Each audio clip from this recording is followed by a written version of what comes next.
ఉన్న ప్రియులరా, మన ప్రభువును రక్షకుడునైన యేసుక్రీస్తు ప్రభుల వారి అతి పరిశుద్ధ నామములో ఉదయకాల శుభములు తెలియచేస్తున్నాను. సర్వకృపానిధిగు దేవుని కృపావర్షం మిమ్మలను మీ కుటుంబాలను సర్వ సమృద్ధిగా ఆశీర్వదించునుగాక. ఉదయకాల ఆరాధన కొరకై తరలి వచ్చిన మీ అందరికీ నా ప్రత్యేక వందనాలు తెలియజేస్తున్న సమయంలో ఆరాధన కొరకై వాక్య భాగాన్ని చదువుకుందాం. రండి, పరమగీతము 2వ అధ్యాయము మొదటి వచనాన్ని చదువుకుందాం. పరమగీతము 2వ అధ్యాయము మొదటి వచనాన్ని చదువుకుందాం. నేను షారోను పొలములో పూయు పుష్పము వంటి దానను, లోయలలో పుట్టు పద్మము వంటి దానను, బలురక్కసి చెట్లలో వల్లి పద్మము కనబడినట్లు స్త్రీలలో నా ప్రియురాలు కనబడుచున్నది. చాలు. దేవుడి లేఖన భాగమును మన కొరకై ఆశీర్వదించునుగాక. పరమగీత గ్రంథంలో ఇద్దరు వ్యక్తుల యొక్క ప్రేమపూర్వక సంభాషణ ఈ పద్యభాగము పరిశుద్ధ దేవుని గురించి, పరిశుద్ధ సంఘమును గూర్చి వ్రాయబడినటువంటి గీతం. దీన్ని పరలోక గీతము అంటారు. పరలోక గీతము అని దీన్ని వ్రాసింది సొలొమోను, దావీదు కుమారుడైన సొలొమోను. కానీ ప్రియులారా, ఈ గ్రంథకర్త ప్రియుడైన సొలొమోను అనగా పరలోక సొలొమోను. మనం ఇదివరకు చాలాసార్లు చెప్పుకున్నాం. సొలొమోను అనే మాటకు అర్థం దినవృత్తాంతముల మొదటి గ్రంథం 22వ అధ్యాయము 9వ వచనం ప్రకారం సమాధానపు రాజు లేదా సమాధానకర్త అని అర్థం. అందుకనే దావీదుకి పుట్టినటువంటి కుమారుడైన సొలొమోనుకు దేవుడు ఆ పేరు దావీదు ద్వారా పెట్టించాడు. అతడు సమాధానకర్త. కానీ వాస్తవానికి ఈ పేరు ప్రభువుకే తగింది. ఎందుకని అంటే యెషయా గ్రంథం 9వ అధ్యాయము 6వ వచనంలో మనం ఇలా చదువుతాం. ఎలయనగా మనకు శిశువు పుట్టెను, మనకు కుమారుడు అనుగ్రహించబడెను, అతని భుజముల మీద రాజ్యభారముండును, ఆశ్చర్యకరుడు, ఆలోచనకర్త, బలవంతుడైన దేవుడు, నిత్యుడగు తండ్రి, సమాధానకర్తయగు అధిపతి అని అతనికి పేరు. సమాధానకర్తయగు అధిపతి అని ఆయనకు పేరు అని యెషయా ప్రవక్త రాశాడు. సమాధానకర్త ప్లస్ అధిపతి. కర్త అంటే ముఖ్యుడు, కారకుడు అని అర్థం. సమాధానానికి కర్త ఆయనే, సమాధానపు రాజు ఆయనే. ఆయన ఎవరు అంటే ఆయన మనుష్య కుమారుడు, ఆయనే దేవుని కుమారుడు, ఆయనే దావీదు కుమారుడు, ఆయనే పెండ్లి కుమారుడు, ఆయనే రాజకుమారుడైన ప్రభు అయిన యేసుక్రీస్తు. కాబట్టి కన్య మరియ కుమారుడైన యేసుక్రీస్తుని గురించి ప్రవచన రీతిగా యెషయా పలికిన మాటలలో సమాధానకర్తయగు అధిపతి అంటే యేసు ప్రభువారే అని మనం గుర్తించాలి. ఎందుకు అంటే దావీదు కుమారుడైన సొలొమోను, ఏమండి, ఈ భూలోక సొలొమోను పేరుకు సొలొమోనే, కానీ అతని జీవితం సమాధానం లేకుండా పోయింది. రాజుగా ఇశ్రాయేలు రాజ్యాన్ని పరిపాలించి కడమ దేవుని ఆలయాన్ని కట్టి చివరికి భక్తిని కోల్పోయి అన్య విగ్రహాలకు మొక్కి పాడైపోయి దేవుని శాపానికి గురైన వాడు సొలొమోను. అలాగైతే ఈ సొలొమోను అనే పేరు ప్రభువుకే తగింది. కనుకనే తన తప్పిదాన్ని తెలుసుకొని సొలొమోను తండ్రి అనగా దేవుని అనగా పరలోక ప్రియుడైన యేసుక్రీస్తు ప్రభువారిని ప్రియుడుగాను, తనను తాను ప్రియురాలుగాను అనగా దేవుడు ప్రియుడు, భక్తులు ప్రియురాలుగా వారిరువురి మధ్య ఉన్న ఆ ప్రేమ పరలోక సంబంధాన్ని తెలియజేసే ఈ గ్రంథాన్ని రచించాడు. ఇక్కడ 2వ అధ్యాయంలో మొదటిగా ప్రియురాలు మాట్లాడుతుంది, రెండవదిగా ప్రియుడు మాట్లాడుతున్నాడు. ఈ 2 వచనాలు కూడా ప్రియురాల్ని గురించిన వర్ణనే. మొదటిది తనను తాను చెప్పుకుంటుంది. ఏమని? నేను షారోను పొలములో పుష్పము వంటి దానను, లోయలలో పుట్టు పద్మమి వంటి దానను. అంటే తన గురించి తాను చెప్పుకుంటుంది. తాను పుష్పము వంటి దానను, పద్మము వంటి దానను అని చెప్పుకుంటుంది. ప్రియుడు అంటున్నాడు, నా ప్రియురాలు ఎలా కనబడుతుంది అంటే బలురక్కసి చెట్లలో వల్లి పద్మము కనబడినట్లు స్త్రీలలో నా ప్రియురాలు అలా కనిపిస్తుంది అంటున్నాడు. కనుక 3 రకాల వర్ణనలు. ఒకటి ఏం చెప్పండి? షారోను పొలములో పూయు పుష్పము. 2 లోయలలో పుట్టు పద్మము. 3 బలురక్కసి చెట్లలో వల్లి పద్మము. 3 పుష్పాలు, 3 వర్ణనలు. ప్రియులారా, ఇక్కడ సంఘం పుష్పముతో పోల్చబడింది. కనుక ప్రియులారా, ఈ భాగాన్ని 4 భాగాలుగా చేసుకోవచ్చు. ఇందులో ఒకటి నేను పుష్పమును అంటుంది. మొదటిగా సంఘం లేదా విశ్వాసి ఏమైనారు చెప్పండి? పుష్పము, ఫ్లవర్ అనగా పువ్వు. పువ్వుకుండే ప్రత్యేకత, పువ్వుకుండే విలువ, పువ్వుకుండే ప్రత్యేకత మనం జ్ఞాపకం చేసుకోవచ్చు. రెండవది షారోను పొలములో పూయు పుష్పము. షారోను అనగా ఎడారి అనర్థం. ఎడారి పుష్పము. అర్థమైందండి? ఎడారి పుష్పము. మూడవది లోయలలో పుట్టు పద్మము. లోయలలో పుట్టు పద్మము. Lily in valleys. కాబట్టి లోయలలో పుట్టే పద్మం అట్టది. లోయలలో పుట్టు పద్మము. ఇక 4వది బలు రక్కసి చెట్లలో పుష్పము. ఏం పుష్పం అండి? వల్లి పద్మము. ఏమండి? లిల్లీ అంటారు ఇంగ్లీష్లో. లిల్లీ. బలు రక్కసి చెట్లలో పూయు వల్లి పద్మము. జాగ్రత్తగా వినండి. దేవుని వాక్యంలో ప్రియురాలు సంఘాన్ని ఈ రీతిగా పరిశుద్ధాత్మ దేవుడు వర్ణిస్తూ ఉన్నాడు. ఈ 4 వర్తమానాలు లోతైన భావాలు కలిగినవి. ఇందులో ప్రియ దేవుని బిడ్డలారా, మనం సందర్భాన్ని బట్టి 3వ మాటను జ్ఞాపకం చేసుకుందాం. 3వ మాట అదేంటి? లోయలలో పుట్టు పద్మము వంటి దానను. బాగా వినండి. పుష్పము ఏమిటి వర్ణన? పద్మము ఏమిటి వర్ణన? పుష్పము అంటే పువ్వులు ఆనందాన్ని కలుగజేస్తాయి. పువ్వులు సువాసనను కలుగజేస్తాయి. పువ్వులు ఆహ్లాదాన్ని కలుగజేస్తాయి. అందుకే ప్రియ దేవుని బిడ్డలారా, స్త్రీలు పుష్పముల వంటి వారు అంటారు. స్త్రీలను వర్ణించేటప్పుడు పువ్వుతో పోలుస్తారు కదండి.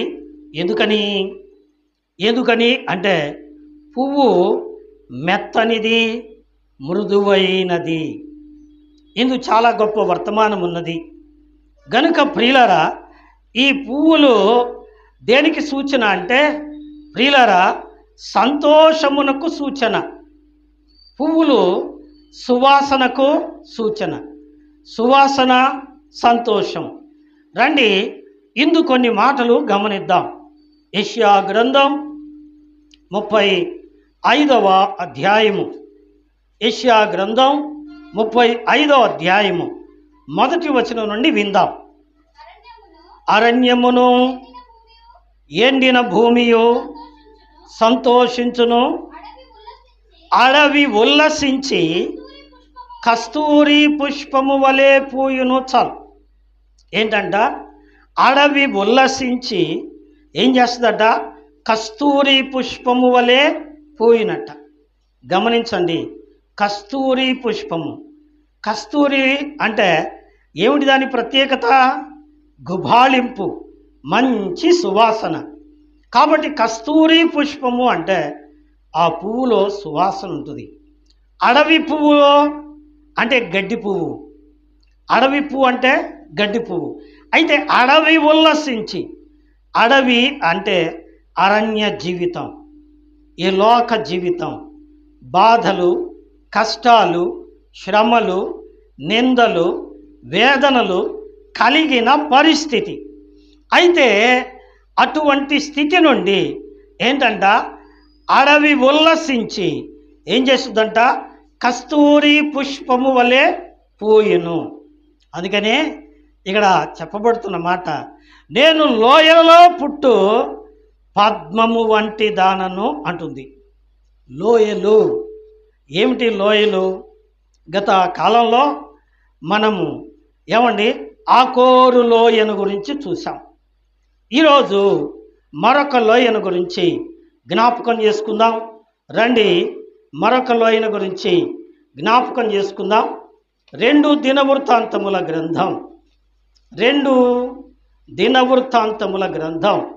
20వ అధ్యాయము 26వ వాక్యాన్ని విందాం. దినవృత్తాంతముల 2వ గ్రంథం 20వ అధ్యాయము 26వ వచనం. 4వ దినమున వారు బెరాకా లోయలో కూడిరి. అక్కడ వారు యెహోవాకు కృతజ్ఞతాస్తుతులు చెల్లించినందున నేటి వరకు ఆ చోటుకి బెరాకా లోయ అని పేరు. వినండి, ఇది ఎక్కడుంది? ఏమండి, ఇది ఎక్కడుంది? యెరూషలేముకు సమీపంలో ఉంది. యెరూషలేముకు రాజు యెహోషాపాతు. బాగా వినండి, యెహోషాపాతు జీవితంలో జరిగిన ఒక గొప్ప సంఘటన అని చెప్పుకోవచ్చు. ప్రియులారా, ఇది యెరూషలేములో ఉంది. యెరూషలేము కాపురస్తుల గురించినటువంటి సంఘటన ఇది. యెరూషలేములో కాపరుల దుర్గము అనేది ఒకటి ఉంది. 24వ వాక్యం. యూదావారు అరణ్యమందున్న కాపరుల దుర్గము దగ్గరకు వచ్చి సైన్యము తట్టు చూడగా వారు శవములై నేలపడి ఉండిరి. వినరా? కాపరుల దుర్గం ఉంది. ఆ కాపరుల దుర్గము ప్రక్కనే ఈ బెరాకా లోయ ఉంది. అప్పుడు ఆ చోటుకి ఆ పేరు లేదు. కానీ ఈ పేరు ఎందుకు వచ్చింది గమనిద్దాం. యెరూషలేములో యూదా జనాంగం మధ్య ఒక గొప్ప అపాయము కలిగింది. చూద్దాం 20వ అధ్యాయం 1వ వచనం. ఇది అయిన తరువాత మోయాబీయులను, అమ్మోనీయులను, మోయోనీయులలో కొందరును దండెత్తి యెహోషాపాతు మీదికి వచ్చిరి. అంతలో కొందరు వచ్చి సముద్రము ఆవల నుండి, సిరియనుల తట్టు నుండి గొప్ప సైన్యం ఒకటి నీ మీదికి వచ్చుచున్నది, చిత్తగించుము అని యెహోషాపాతుకు తెలియజేసిరి. వినరా? ఇక్కడ జరిగింది ఏంటంటే, యెహోషాపాతు యెరూషలేముకు రాజు, యూదా జనాంగానికి రాజు. యూదా అనగా స్తుతి లేదా స్తుతించేవారు అని అర్థం. వారి మీదకి ఏమొచ్చిందండి? గొప్ప ఆపద వచ్చింది. ఏమిటా ఆపద అంటే, 4 దిక్కుల నుండి 4 రాజులు 4 సైన్యాలతో వచ్చారు. 4 దిక్కులు ముట్టడి వేశారు. ఈ పట్టణము నుండి ఎవరూ బయటికి పోకుండా, ఈ పట్టణము నుండి ఎవరూ బయటికి పోకుండా, లేదా ఈ పట్టణములోనికి ఎవరు లోపలికి రాకుండా, వారు పొలం పోవడానికి లేదు, వారు నీళ్లు తెచ్చుకోవడానికి పోవటానికి లేదు, వారు మరొకరి సహాయం అడగడానికి ప్రక్క ఊరికి వెళ్ళటానికి లేదు. పట్టణం అంతా ముట్టడి జరిగింది. పట్టణం చుట్టూ 4 దేశాల నుండి వచ్చిన సైన్యాలు ముట్టడేసినాయి. రాజు దిక్కులేని వాడైపోయాడు. ప్రజలందరూ కూడా దుఃఖపడుతూ ఉన్నారు. ఎలాగుంది పరిస్థితి అంటే, ముట్టడి వేసినందున పొలం పోవడానికి లేదు, పని చేసుకోవడానికి లేదు, పంట ఇంటికి రావడం లేదు. కాబట్టి ఇంట్లో తినడానికి కష్టంగా ఉంది, నీరు దొరకడానికి కష్టంగా ఉంది. వారు చాలా ఇబ్బందులు పడుతూ ఉండగా, మరి దేవుని బిడ్డలారా, ఆ దినం ఎంత ఘోరంగా ఉందో కాబట్టి యెహోషాపాతు రాజు ఏం చేశారండి? రండి వాక్యంలోనికి వెళదాం. దినవృత్తాంతముల 2వ గ్రంథం 20వ అధ్యాయము 5వ వాక్యం. యెహోషాపాతు యెహోవా మందిరములో కొత్తశాల ఎదుట సమాజముగా కూడిన యూదా యెరూషలేము జనుల మధ్యను నిలువబడి ఏం చేశాడండి? దేవుని మందిరములో నిలబడ్డాడు. యూదులలో పెద్దలందరూ నిలువబడ్డారు. అందరూ కన్నీరు పెడుతూ ఉన్నారు, ఏడుస్తూ ఉన్నారు. రాజు సైతం ఏడుస్తున్నాడు. ఎంత గొప్ప ఆపద! ఇప్పుడు రండి వాక్యంలోనికి వెళదాం. 12వ వాక్యం, 2 దినవృత్తాంతముల గ్రంథం 20వ అధ్యాయము 12వ వాక్యం. మా దేవా, నీవు వారికి తీర్పు తీర్చవా? మా మీదికి వచ్చు ఈ గొప్ప సైన్యముతో యుద్ధము చేయుటకు మాకు శక్తి చాలా, ఏమి చేయుటకును మాకు తోచదు. నీవే మాకు దిక్కని ప్రార్థన వినరా? అయితే వాళ్ళు ఏం చేస్తున్నారు? 11వ వచనం, మేము స్వతంత్రించుకొనవలనని నీవు మాకిచ్చిన నీ స్వాస్థ్యము నుండి మమ్మను తోలివేయుటకై వారు బయలుదేరి వచ్చి మాకెట్టి ఉపకారము చేసితురో చూడుము. కదండి, ఏం చేస్తున్నారట?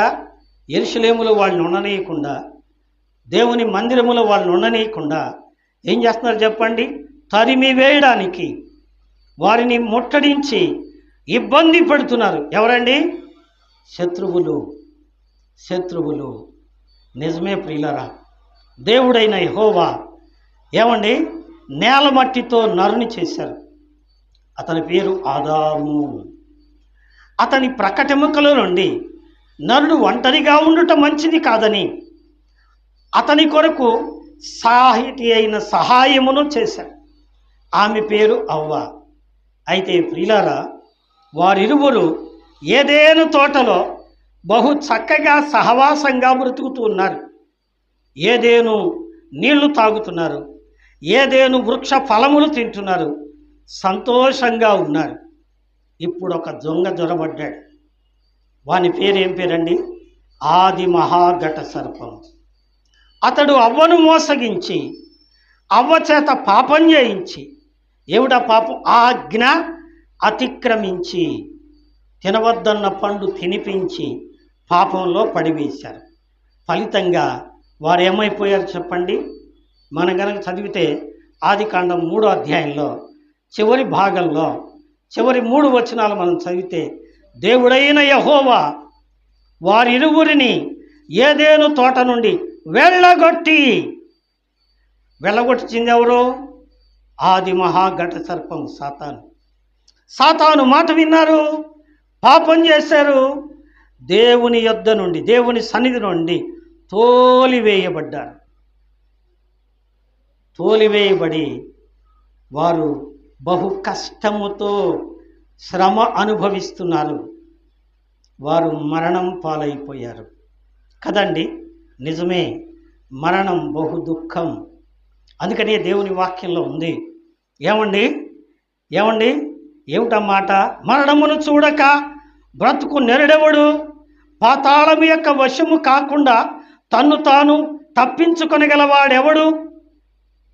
89వ కీర్తన 48వ చరణంలో ఆ మాట ఉంది.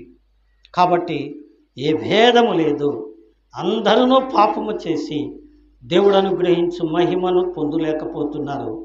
పాపము వలన వచ్చు జీతము మరణం. కానీ ప్రతి మనుషుడు పాపం చేత బంధించబడుతున్నాడు.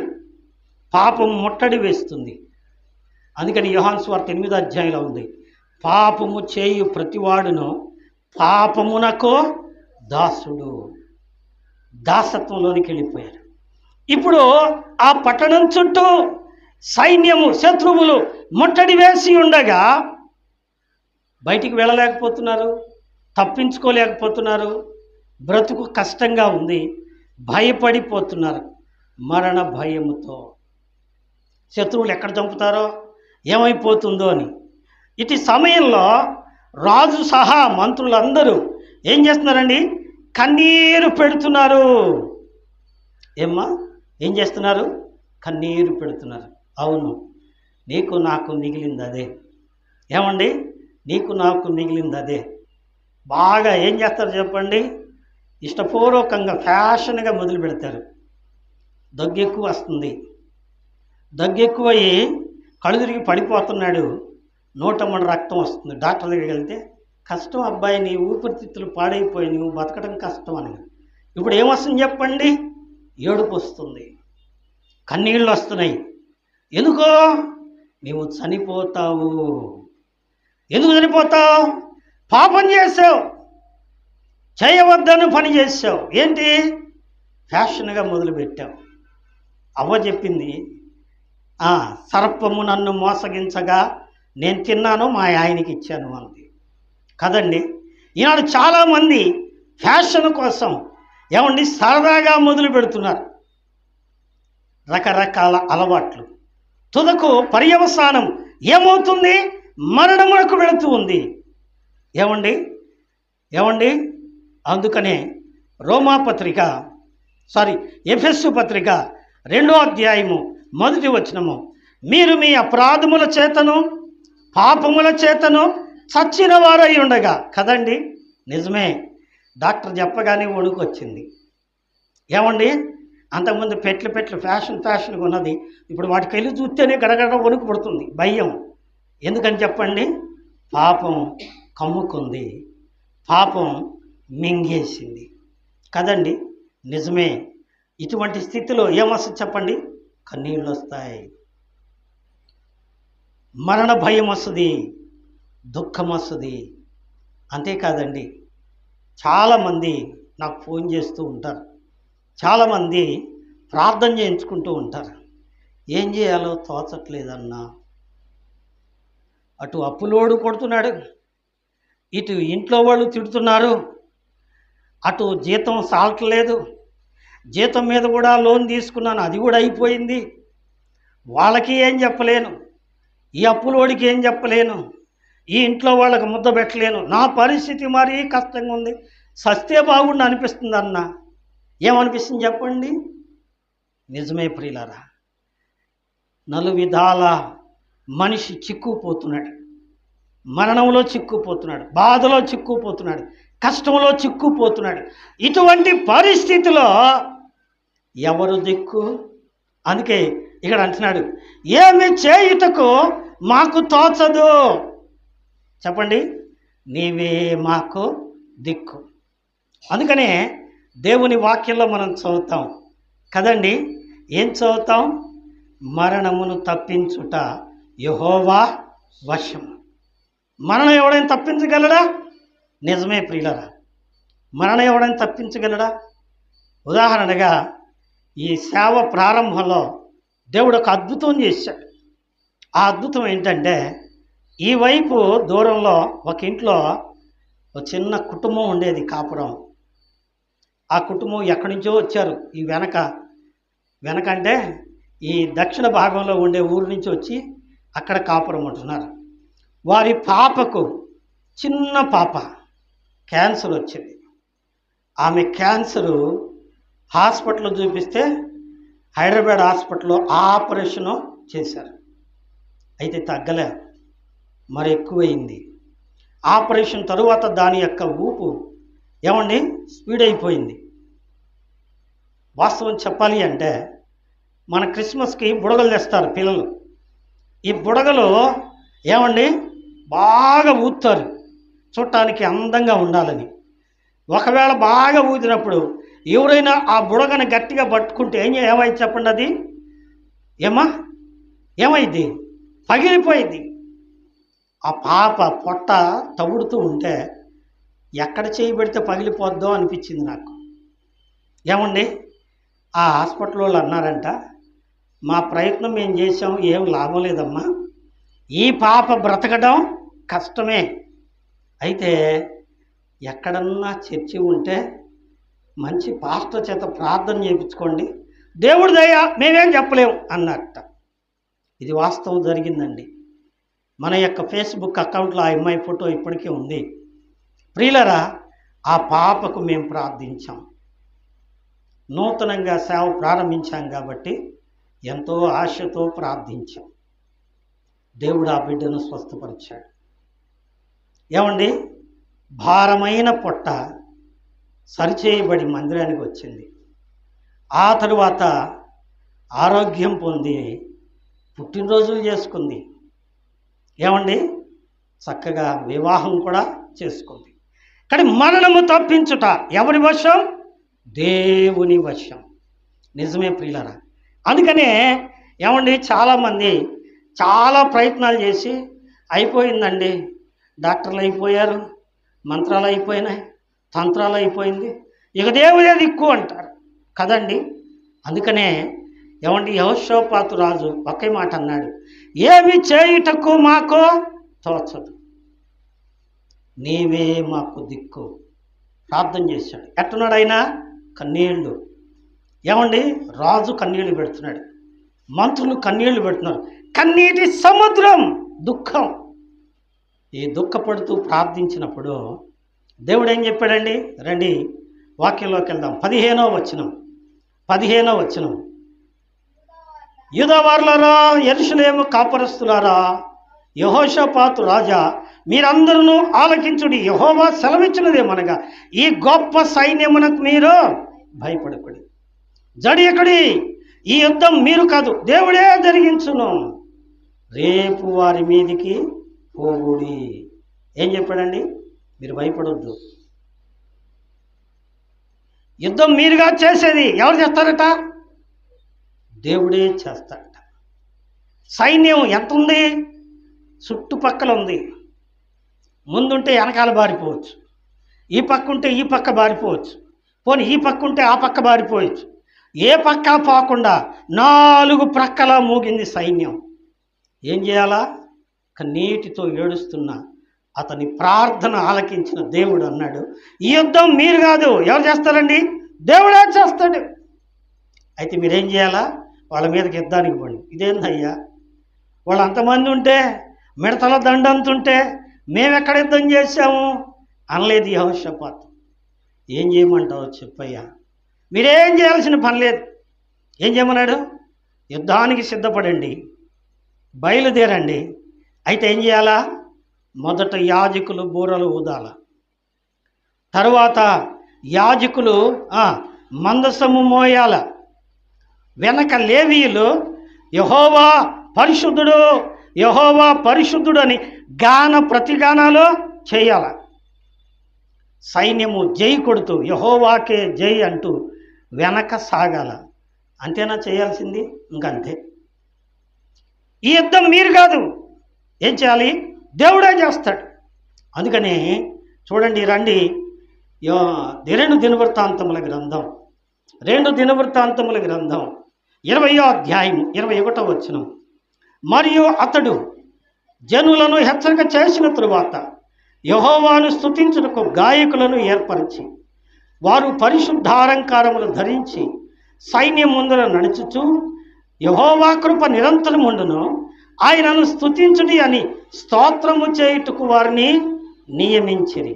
వారు పాడుటకును స్తుతించుటకును మొదలు పెట్టగా యెహోవా యూదావారి మీదికి వచ్చిన అమ్మోనీయుల మీదను, మోయాబీయుల మీదను, సేయీరు వన్యవాసుల మీదను మాటుగాండ్రను పెట్టెను గనుక ఏమయ్యారు చెప్పండి? వారు ఎవరు చేశారు యుద్ధం? వీళ్ళు ఏం చేస్తున్నారు? ఏమండి, యూదా వారు ఏం చేస్తున్నారు? స్తుతిస్తున్నారు అంతే. ఏమని స్తుతిస్తున్నారు? ఇక్కడ అంటుంది ఏమండి, యెహోవా కృప నిరంతరముండును, ఆయనను స్తోత్రము చేయుడి, స్తుతించుడి. అంతే వాళ్ళు చేస్తుంది. ఇంకేమైనా చేస్తున్నారా? ఏమీ లేదు. వారు దేవుని స్తుతించుకుంటూ వెళుతున్నాడు. దేవుని బిడ్డారా, మనం చాలా సాకులు చెబుతాం. ఎందుకు అంటే ఆరాధనకి రావటానికి. ఏమని చెప్తాం? ఇంట్లో అప్పులైపోయినాయండి, ఇల్లు దొరకట్లేదండి, మందిరానికి వచ్చి కూర్చుంటే ఎట్టండి, ప్రార్థనకు వచ్చి కూర్చుంటే ఎట్టండి, అది ఎట్ట ఇద్దండి, ఇది ఎట్ట ఇద్దండి, అదెట్టో ఇదెట్టో అని చెప్పని ఎన్నో చెప్పుకుంటాం. కానీ ఇప్పుడు ఈ దేవుని బిడ్డలారా, వీళ్ళేం చేస్తున్నారు? అపాయం సైన్యమంతా వచ్చి ముట్టడిస్తే వీళ్ళు ఏం చెప్పమన్నాడు దేవుడు? మీరేం చేయొద్దు, స్తుతించండి చాలు. వారు స్తుతించుచూ ఉండగా ఏం జరిగిందంట? దేవుడు వారి మీదకి వచ్చిన శత్రువుల మీద ఏం పెట్టారు చెప్పండి? మాటుగాండ్రను పెట్టి. ఎవరి మాటుగాండ్రు? ఎవరో ఎవరికని తెలుసా? ఎవరికి తెలియదు. ఏమండి, ఎవరికని తెలుసా? వాక్యంలో ఉంది, యెహోవా యందు భయభక్తులు గల వారి చుట్టూ ఆయన దూత కావలి ఉండి వారిని రక్షించును. వినరా? దేవదూతలు వచ్చారు, శత్రువుల మీద పోరాడారు. నిజమే ప్రియులారా, మనం కూడా పాపం గెలవడానికి, రోగం తగ్గడానికి మనం ఎన్నో ప్రయత్నాలు చేస్తాం. డాక్టర్ దగ్గరికి వెళ్తాం, హాస్పిటల్కి వెళ్తాం, లేకపోతే మనుషులకు చెప్పుకుంటాం, నాకు ఇదిగో ఈ అపాయం వచ్చిందండి, ఈ అవసరం వచ్చిందండి. విన్నవాళ్ళు ఏం చేస్తారు? అయ్యో పాపం, నీకు కష్టమే కానీ నేనేమి ఇయ్యలేను, నా దగ్గర ఏమీ లేవు, ఉన్నా ఈడాయన. ఏమండి, నీ కష్టం చెప్తే ఈయని అమ్మో అట్టనా అంటాడు. అవతలకు పోయి వాడు బతికెట్ట అయిపోయింది చూడరా అంటాడు. కదండి, ఎంత మంచోళ్ళో మహానుభావులు. కానీ యెహోషాపాతు వారి దగ్గరికి వెళ్ళలేదు, వీళ్ళ దగ్గరికి వెళ్ళలేదు. మనుషులను నమ్ముకున్నట కంటే యెహోవాను ఆశ్రయించుట మేలు. దేవుణ్ణి నమ్ముకున్నాడు, దేవుని మీద ఆధారపడ్డాడు, దేవునిని స్తుతించాడు. ఎప్పుడు అలా స్తుతించాడో ఏమైందండి? శత్రువులు ఏమైపోయారట? హతమైపోయారు. ముందుకు వెళ్దాం, చదువుదామండి. 23వ వచనం. అమ్మోనీయులను మోయాబీయులను సేయీరు మన్యవాసులందరినూ బొత్తిగా చంపి నిర్మూలన చేయవలనని పొంచి ఉండి వారి మీద పడిరి. వారు సేయీరు కాపురస్తులను కడముట్టించిన తరువాత తమలో ఒకరినొకరు చంపుకొనుటకు మొదలుపెట్టిరి. వారు యూదావారు అరణ్యమందున కాపర్ల దగ్గరకు వచ్చి సైన్యము తట్టు చూడగా వారు శవములై పడి ఉండిరి. సంపుతా జాగ్రత్త, ఎంత దేవులుతా. ఏమండి, ఏం బెదిరిస్తారో? ఏమండి, ఎవరిని బెదిరిస్తారండి? దేవుని నమ్ముకున్న వాళ్ళే బెదిరిస్తారు, ఇంకెవరిని బెదిరియరు. ఏమండి, మిగతా వాళ్ళు అయితే పైన పడి కొడతారు. దేవుని నమ్ముకున్నాడు తలంచుకొని ఉంటాడుగా, అందుకని వాడినే బెదిరియాలి, వాడినే తన్నపోవాలి. కదండి, నిజమే, దేవుని స్తోత్రం. ఇప్పుడు వాళ్ళు ఏమైపోయారట? శవములైపోయి. తర్వాత వచ్చిన మీ తర్వాత చదువుకోండి. ఆ శవాల దగ్గరకు వచ్చి చూసిన వాళ్ళు వీళ్ళు ఊరుకుంటారా? ఊరుకున్నారా అండి? ఊరుకోలే. ఆ శవముల మీదట ఏముందండి? దోపుడు సొమ్ము ఉందట. ఏమండి, ప్రశస్తమైన నగలు, బంగారము, రకరకాల వస్తువులు ఏం చేశారటండి? శవాల మీద దోచుకుంటున్నారండి. సంపాలనుకున్నవాడు శవయమైపోయాడు, నిన్ను ఎత్తుకొని పోతా అన్నవాడు ఇప్పుడు వాడి దగ్గర నుంచి వీళ్ళు తీసుకుంటున్నారు. ఎంత గొప్ప మాట అండి. ఇదంతా జరిగిన తర్వాత ఎన్ని రోజులు ఒలుచుకున్నారట? 3 రోజులు ఒలుచుకున్నారు. 4వ దినమున, ఇప్పుడు మనం చదువుకున్న వాక్య భాగం 26వ వచనం, 4వ దినమున అంటే 3 రోజులు ఒలిశారు. అంటే ఎంతమంది వాళ్ళు చెప్పండి? ఎంత సైన్యం ఉంది? అంత సైన్యాన్ని దేవుడు చంపేస్తే వాళ్ళ దగ్గర ఉన్న వస్తువులు దోచుకోవడానికి 3 రోజులు పట్టిందట. 4వ దినమున దేవుని బిడ్డలారా గమనించండి, వారు బెరాకలోయలో ఏం చేశారట? కూడుగారు. ఎందుకు కూడుకున్నారు? నేను పెద్దవాడిని, నాకు సగమే. నువ్వు చిన్నవాడు, నీకెంత 10 వంతు చాలేరా? తనుకోలేదు వాళ్ళు. ఏం చేశారు చెప్పండి? ఏం చేశారు? వారు బెరాకలోయలో కూడి ఏమండి? యెహోవాను గానము చేసేద్దాము ఏకముగా, మనకు రక్షకుడాయనే, ఆయన మహిమ పాడెదము, ఆయనను వాణించెదము, ఆయన దేవుడు మనకు, యెహోవాకు గానం. Praise the Lord. కనుక ప్రియులరా, వారు దేవుని స్తుతిస్తూ ఉండగా ఏమైందండి? శత్రువు చనిపోయారు. శత్రువు వద్దనున్న సమస్తమును దోచుకొని సమృద్ధితో, ముందేమో కరువు వచ్చింది, కన్నీళ్ళు వచ్చినాయి, దుఃఖం వచ్చింది. ఇప్పుడు వాళ్ళు సంతోషపడుతున్నారా, ఏడుస్తున్నారా? ఏమండి? సంతోషపడుతున్నారా, ఏడుతున్నారా? చదువుదాం ఇప్పుడు దేవుని వాక్యంలో నుంచి. యెషయా గ్రంథం 61వ అధ్యాయము 3వ వాక్యం విందాం. యెషయా గ్రంథం 61వ అధ్యాయము 3వ వాక్యం లేదా 5వ వాక్యం. వారిలో దుఃఖించు వారికి ఉల్లాస వస్త్రము ధరింపజేయుటకును, బూడిదకు ప్రతిగా పూదండను, దుఃఖమునకు ప్రతిగా ఆనంద తైలమును,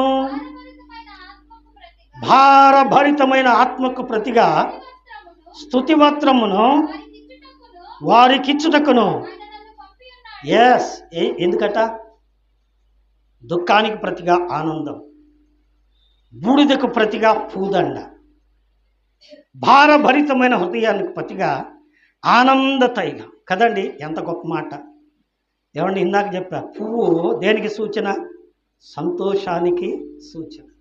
దుఃఖంలో సంతోషం, కన్నీళ్ళలో నుంచి ఆనందం, వేదనలోంచి స్తుతి. ఎలా వచ్చింది? మళ్ళా వెనక్కి వెళ్దాం. మనము మన అపరాధముల చేతను పాపముల చేతను చచ్చిన వారమై ఉండగా ఆయన క్రీస్తుతో కూడా మనలను బ్రతికించెను. కదండి, ఎఫెసీ 2:1. ఆయన క్రీస్తుతో కూడా ఏం చేశాడట? మనలను బ్రతికించాడు. దేవుని నామానికి స్తోత్రం. బ్రతికించటం మాత్రమేనా? ఇప్పుడు రండి, కొరింథీయులకు రాసిన మొదటి పత్రిక 15వ అధ్యాయము 57వ వచనం. కొరింథీయులకు రాసిన మొదటి పత్రిక 15వ అధ్యాయము. అమ్మా, అయినను మన ప్రభు అయిన యేసు క్రీస్తు మూలమున మనకు జయం అనుగ్రహించుచున్న దేవునికి స్తోత్రము కలుగునుగాక. Praise to God who gives victory to the Lord of Jesus Christ. ఏమండి? క్రీస్తు ద్వారా మనకు జయము అనుగ్రహించాడు. ఎలాగండి? రోమపత్రిక 16వ అధ్యాయం 20వ వాక్యం కదా. సమాధానకర్తయగు దేవుడు సాతానును మీ కాళ్ళ కింద ఏం చేశాడట? చితక దొక్కించాడట. ఎన్ని రోజులు చెప్పండి? 3 రోజులు. యేసు ప్రభు మన పాపముల కొరకు సిలువలో చనిపోయి, రక్తము కార్చి, ప్రాణం పెట్టి, సమాధిలో ఉంచబడి ఎప్పుడు తిరిగి లేచాడండి? 3వ దినమున తిరిగి లేచాడు. ఆ తిరిగి లేచిన రోజు ఏమండి? ఆ తిరిగి లేచిన రోజు ఏం చెప్పండి? ప్రభు దినం, ఆరాధన. ఆయన తిరిగి లేచాడు గనక మరణం మీద మనకు జయం ఇచ్చాడు. ఏం చెప్పాడండి? ఓ మరణమా, నీ ముల్లెక్కడా? మొదటి కొరింథీ 15వ అధ్యాయంలో ఉంది, 52, 53, 54. ఓ మరణమా, నీ ముల్లెక్కడ? ఓ మరణమా, నీ విజయం ఎక్కడని మరణపు ముళ్ళను విరిచి ఏం చేశాడండి? మరణమును జయించి 3వ దినమున తిరిగి లేచాడు.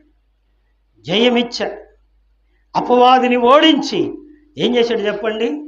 ఏమండి, మనము మన అపరాధముల చేతను పాపముల చేతను చచ్చిన వారమై ఉండగా ఆయన క్రీస్తుతో కూడా మనలను బ్రతికించి, 7వ వాక్యం, ఎఫెసీ పత్రిక 2వ అధ్యాయం 7వ వాక్యం, ఆయన మనలను క్రీస్తుతో కూడా బ్రతికించి పరలోకమందు ఆయన సింహాసనమందు కూర్చుండబెట్టెను. విన్నరా?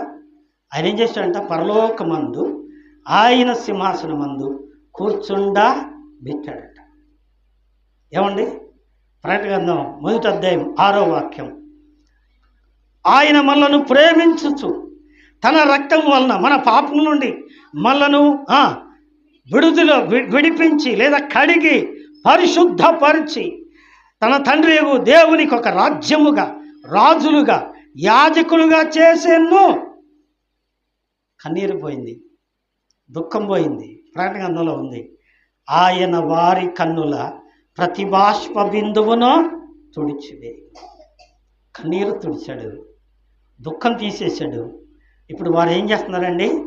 ఏమండి, వారు బెరాకా లోయలో కూడి అక్కడ వారు యెహోవాకు కృతజ్ఞతాస్తుతులు చెల్లించి, అందుకే ఆ చోటుకి ఏమేమి పేరేటంట? బెరాకా లోయ. బెరాగనగా స్తుతి లేదా ఆశీర్వాదము.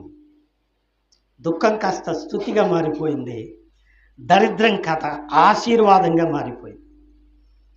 శత్రువు ముట్టడేసినప్పటికీ ఆ పట్టణంలో తిండి కష్టం అయిపోయింది. ఇప్పుడు కొల్లబోయినంత శవాల మీద ఏరుకుంటున్నారు. ఏమండి, మూటలు 3 రోజులు ఏరుకున్నారు కదండి. నిజమే, మనం పాపముల చేత అపరాధముల చేత చావవలసిన వారమై ఉండగా, నరకానికి వెళ్ళవలసిన వారమై ఉండగా మనల్ని క్రీస్తుతో కూడా బ్రతికించి యుగాయుగాలు సదాకాలము పరలోకములో దేవుని సన్నిధిలో కూర్చుండే భాగ్యం ఇచ్చాడు. అందుకని వారు దేవునిని కృతజ్ఞతాస్తుతులు చెల్లిస్తున్నారు. కానీ బెరాకా లోయలో ఈ పద్మము పుట్టింది. లోయలలో పుట్టు పద్మము వంటి దానను. లోయలో ఏం పుట్టిందండి? పద్మం. పద్మం అంటే ఇందాక చెప్పుకున్నాం, పుష్పము. పుష్పము అంటే ఆనందం, సంతోషం. ఏమండి, బూడిదకు ప్రతిగా పూదండ, దుఃఖమునకు ప్రతిగా ఆనందం. నిజమే ప్రియులారా. కానీ పుష్పం, ఏమండి, ఆడవాళ్ళు దుఃఖంతో ఉన్నప్పుడు పూలు ముడుచుకుంటారా? లే. సంతోషంగా ఉన్నప్పుడు పూలు కొనుక్కొచ్చుకొని మరీ పెట్టుకుంటారు. ఎందుకు? సంతోషానికి గుర్తు, సువాసనకు గుర్తు, ఆనందానికి గుర్తు. గన ప్రియులారా, వాక్యంలో ఉంది, నేను లోయలలో పుట్టు బాధలో నుంచి వచ్చిన ఆనందాన్ని, నేను కన్నీళ్లలో నుంచి వచ్చిన సంతోషాన్ని, నేను అరణ్య రోదంలో నుంచి వచ్చిన అడవి పువ్వును నేను. ఏమండి, అరణ్యమును ఎండిన భూమియో కస్తూరి పుష్పము వలె పూయును అన్నాడు. కాబట్టి ఈ పుష్పము ఎక్కడి నుంచి వచ్చిందంట? లోయలలో పుట్టిన పద్మం. నిజమే, విశ్వాసి జీవితం ఎటువంటిదండి? లోయలో నుంచి వచ్చింది, లోతుల్లో నుంచి వచ్చింది. నిజమే ప్రియులారా. మనం ఎప్పుడు మన పాపముల చేత అపరాధముల చేత శత్రువు చేతిలో చనిపోవలసిన వారు, సాతాను చేతిలో నశించవలసిన వారు. అయితే మన కోసం మన ప్రభువే యుద్ధం చేసి, సాతానుతో యుద్ధం చేసి మనలను బ్రతికించాడు. శత్రువును సంహరించారు, శిరస్సును చితకదొక్కారు. ఏం చేశారండి? మనలను ఆయనకు కుమారులుగా, కుమార్తెలుగా, పరలోకంలో రాజులుగా, యాజకులుగా చేశారు. ఇటు ప్రేమ చూపించిన ప్రభువును స్తుతించే స్థలం పేరే ఏం చెప్పండి? ఏంటి? బెరాకా లోయ. వారు బెరాకా లోయలో కూడి యెహోవాకు కృతజ్ఞతాస్తుతులు చెల్లించిరి. అతి కృప నీ జీవితంలో, నా జీవితంలో దేవుడు అనుగ్రహించునుగాక. దేవుడు తన మాటలను ఆశీర్వదించునుగాక. ఆమేన్.